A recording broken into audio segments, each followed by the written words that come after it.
Good afternoon. Welcome back to Pagitt Radio, the Thanksgiving edition. 27th of November, broadcasting live out of the Twin Cities, and joined by Randy Woodley. Randy, are you calling from the Portland, Oregon area? I was going to ask you that in the pre-chat. Yeah, I'm actually in Newburgh, nestled in just south of Portland.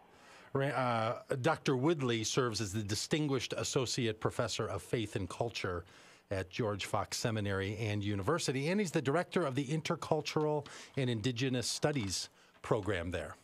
So, Randy, thanks so much for being on the show. We had chatted a little bit before about wanting to have a conversation around Thanksgiving and to have a Christian conversation that tries to rope in the complexities that go into our holiday tradition of Thanksgiving, because when you're a kid, you're told sort of one story, and then in college, you sort of figure out, hey, maybe the story that I heard as a kid wasn't so accurate.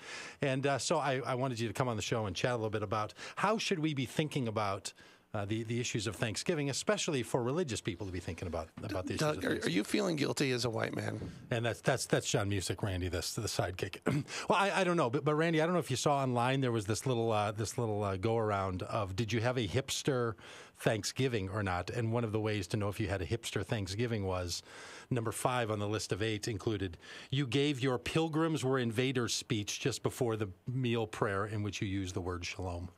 And I had found myself guilty of that because I did that very thing before I ran across that posting.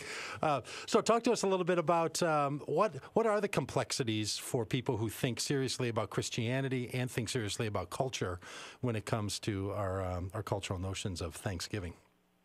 Well, you're right. You said it's complex, and so maybe we could just talk about a little bit about in ways that it's complex. First of all, let me say thanks for having me on your program today. This is a real honor. The best student I've ever had in seminary says he listens to your show every Sunday along with Cornell and Tavis. So you rank right up top people I know. I didn't know Cornell. I didn't know Cornell West was listening to the show. That's awesome. Well, I don't know that he is. Oh, your student listens to Cornell West and Doug Pagitt Radio Show. Okay, great. Well, thank you. That's awful kind of you. Yeah. Okay. So, what do we do? It's true. White folks really either hate to feel guilty or love to feel guilty about all this. Mm-hmm. And then, the number 5 on that list is pretty accurate, I think, of what goes on. Everybody wants to be on the side of the people who are being real and yet showing mercy. Mm-hmm. Folks like James Lowen has done us a great service by things like his book Lies My Teacher Told Me, and kind of trying to tell the true story of Thanksgiving and what is that true story. We're now into revisionist histories of Thanksgiving.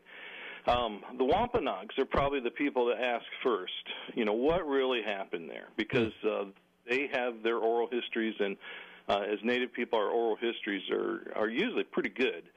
And so, as it turns out, let's just do a recreation of the story for the next 2 minutes. How's that? That would be awesome.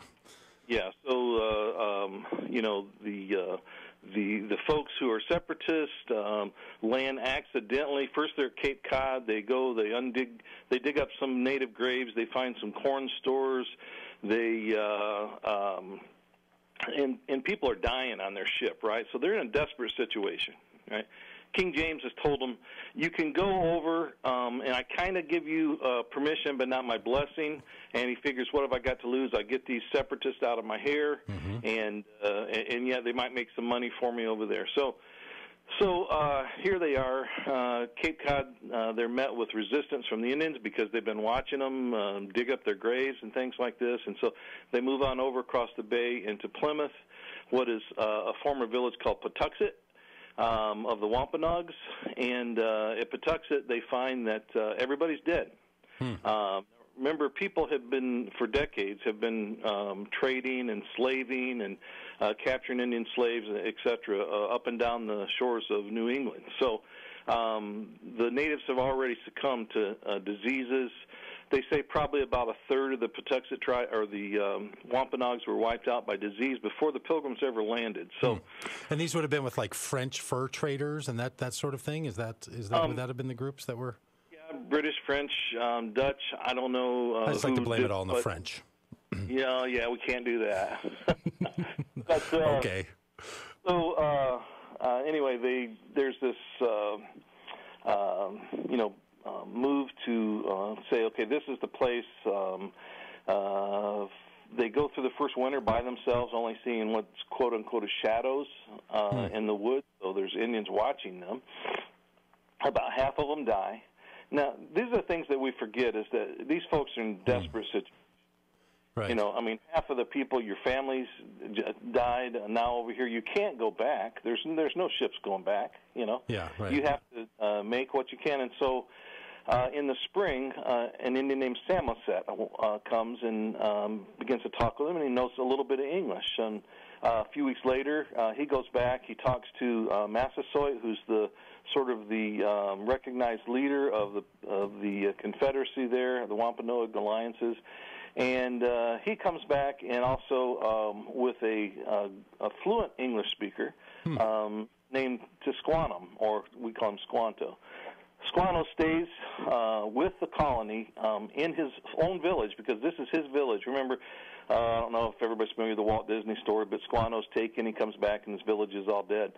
And that's what really happened in that sense. He was captured slave in Spain, and then he made his way to England, and then he made his way back. So he's able to, for the first year, Squanto basically spends his time helping the English to survive. At the fall of the year, they're having a old-fashioned Thanksgiving festival, and it wasn't called a Thanksgiving festival the way that we call it that today, but that's what they're doing. It's a harvest festival, and part of what they do is they're partying. It's going to be like a 3-day ceremony, and everybody's drinking the beer and partying and shooting the guns. And so an alliance had already been forged between Massasoit and the governor of that colony, and who by this time I believe was William Bradford. And so they come down. They think somebody's attacking them, and they show up with 90 warriors. And oh, really? And then, because they hear the celebration going on. Yeah. So they weren't. They showed up unexpectedly, and of course, there's not enough food. And in the Indian way, you show up somewhere, they have to feed you, and reciprocity occurs. So you come to their villages, and they'll feed you. That's the way it works. And so they're a bit embarrassed, and they didn't invite them, and so Massasoit sends out